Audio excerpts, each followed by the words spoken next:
And considering how competitive the last year and a half has been in the job market, and I'm sure many job seekers are feeling that way, there's a lot of competition, we thought it would be helpful to revisit that infamous cover letter debate.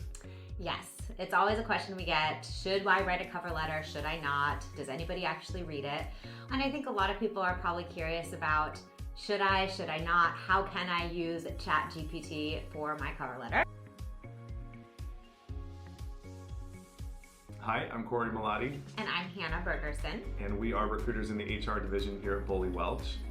We do want to recognize that we know this is not for all positions, and there are plenty of folks out there that will strongly disagree with this, probably a lot of people in the tech industry.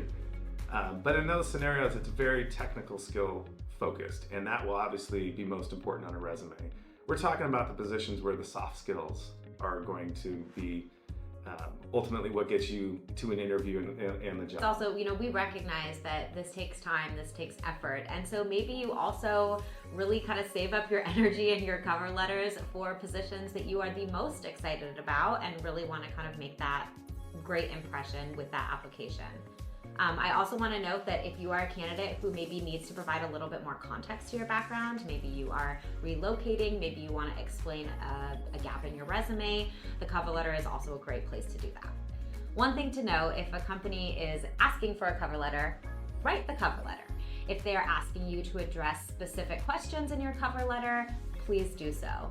If a company is not asking you for a cover letter, I think that the traditional kind of long form cover letter is maybe not gonna help your application as much as maybe it used to. I think instead, a way to look at that cover letter is more of a marketing statement about yourself. Which is essentially what we do when we present resumes over to a client. We will have a bit of a marketing statement about the candidate, a little bit more backstory, just tells a little bit more about the candidate that maybe you can't see from the resume. Because if you're comparing apples to apples, two resumes, titles the same, years of experience the same, what will ultimately set them apart and possibly get to the interview, maybe it might be that marketing statement that tells a little bit more about the person, their personality, why they're here, their interest level. That, again, less formal templated approach that you typically used to see. So let's take a look at an example of a cover letter that was sent in for an HR director position we had posted a few weeks ago. If you look at it, it's pretty clear that this was created by ChatGPT or some sort of template. And while there's a lot of good information in there and maybe reiterate some of the information you find on the resume, it's long and less personable, and the likelihood that if this is getting in front of a recruiter, that they're going to read through the entire thing and make a decision at that point of bringing you in is probably pretty low.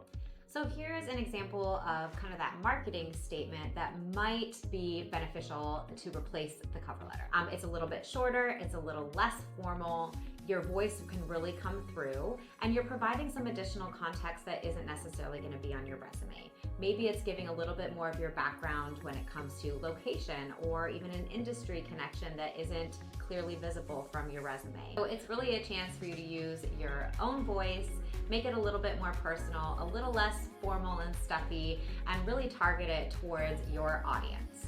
And I think a lot of people are probably curious about should I not? How can I use ChatGPT for my cover letter?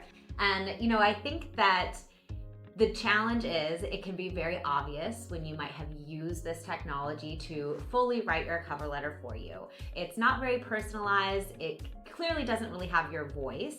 And so I think if you are looking to use ChatGPT to support the cover letter writing process, use some caution with that. Yeah, I think it can be a good foundation or starting point, but no, it's your tone, as Hannah said, your voice that ultimately I think is going to be the most important that can get you to that interview. We know there are a lot of nuances when it comes to creating a cover letter or marketing statement. And a cover letter is not going to be appropriate in every scenario. So we just really wanted to give some examples of what your new cover letter could look like. So if you have any questions, please comment below, and thanks so much for watching.